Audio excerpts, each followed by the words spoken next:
नमस्कार दोस्तों, मेरा नाम है मनोरंजन और आप देख रहे हैं क्राइम फ्यूजन। आज हम एक ऐसे घिनौने क्राइम के बारे में बात करने वाले हैं जिसे सुन के आप लोगों को देखने और समझने की नज़रिया बदल जाएगी। ऊपर से नॉर्मल दिखने वाले लोग अंदर क्या क्या छुपा के रखें, आप सुन के हैरान हो जाएंगे। आज ऐसा केस लेके आया हूँ मैं आपके लिए जिसे सुन के आपको लगेगा क्या प्यार का अंजाम इतना खतरनाक हो सकता है। यह केस सुनने के बाद प्लीज़ सबको शेयर कर देना ताकि सबको पता चले हर कोई आपका अपना नहीं बन सकता, चाहे वो आपके साथ कितने साल तक क्यों ना रहे। 10 जनवरी 2025 उज्जैन से 40 किलोमीटर दूर देवस के वृंदावन कॉलोनी के मकान नंबर 128 से बीएनपी पुलिस स्टेशन को एक कॉल जाती है।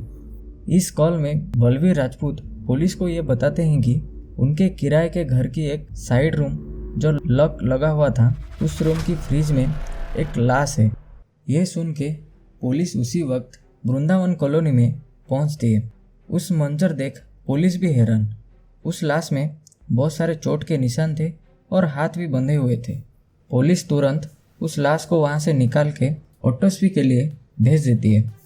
जब पुलिस इस बारे में बलबीर से और पूछताछ करती है तब बलबीर ये बोलता है, मैं इस घर में जुलाई 2024 से रह रहा हूँ। ये रूम उस टाइम से बंद है। इसमें जो पहले रहता था संजय पाटीदार, वो कभी कभी आके इस रूम से अपना सामान एक एक करके ले रहा था और कुछ सामान उसके ही पड़े हैं और ये फ्रिज उसका ही है। ये सुन के पुलिस का सारा शक संजय पाटीदार के तरफ जाता है, लेकिन इससे पहले पुलिस को पूरा डाउट क्लियर करना था। इसीलिए पुलिस मकान मालिक धीरेन्द्र श्रीवास्तव को बुलाते हैं जो कि इंदौर में रह रहे थे। उनसे पूछताछ के दौरान वो ये बोलते हैं कि यह मकान जुलाई 2023 को संजय पाटीदार और उनकी पत्नी पिंकी प्रजापति को दिया गया था रहने के लिए।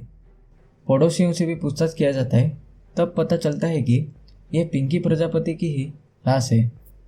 इतना सब कुछ पता चलने के बाद पुलिस की एक टीम संजय पाटीदार को पकड़ने के लिए उज्जैन के इंगोरिया निकल जाती है।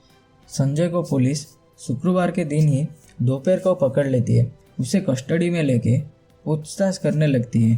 पूछताछ के दौरान जो सब सामने आने वाला है उसे सुन के आपको भी किसी पर भरोसा करने से पहले 10 बार सोचना पड़ सकता है।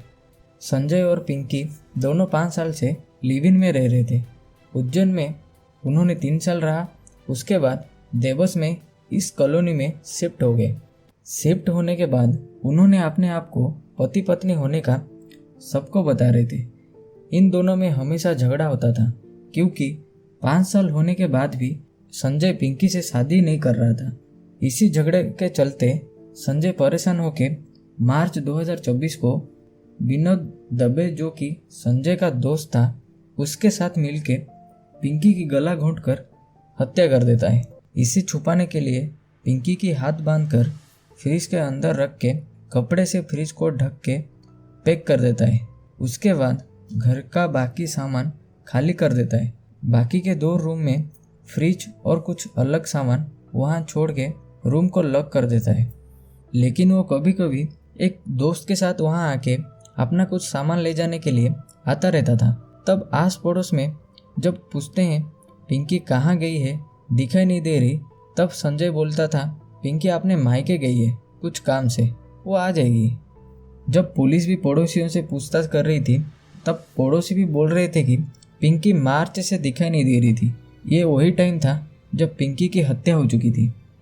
जब पुलिस इस केस में और इन्वेस्टिगेट करती है तब पता चलता है कि संजय पहले से ही शादीशुदा था। उसने पिंकी को फंसाया था अपने प्यार के जाल में। इसीलिए पिंकी जब शादी की बात करने लगी तो संजय गुस्से में आके अपने दोस्त के साथ मिलके उसे मौत के घाट उतार देता है। लेकिन इन सब में एक अजीब सवाल उठता है, पिंकी के घर वाले इतने महीने तक चुप क्यों रहे? ना कोई मिसिंग कंप्लेंट, ना कोई तलाश, ना ही कोई पुलिस में शिकायत। क्या पिंकी का घर वालों से संबंध टूट चुका था या फिर उन्होंने कभी उसके वापस आने की उम्मीद छोड़ दी थी? इस सवाल का जवाब आज तक किसी के पास नहीं है। एक शादी की जिद ने जान ले ली। प्यार जो एक सुंदर रिश्ता होना चाहिए था, मौत का कारण बन गया।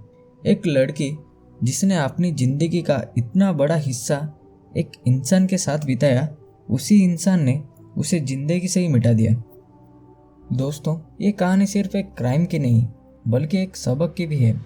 प्यार अंधा होता है, लेकिन कभी कभी ये एक भयंकर अंधकार भी बन सकता है। किसी पर भी भरोसा करने से पहले 100 बार सोचिए।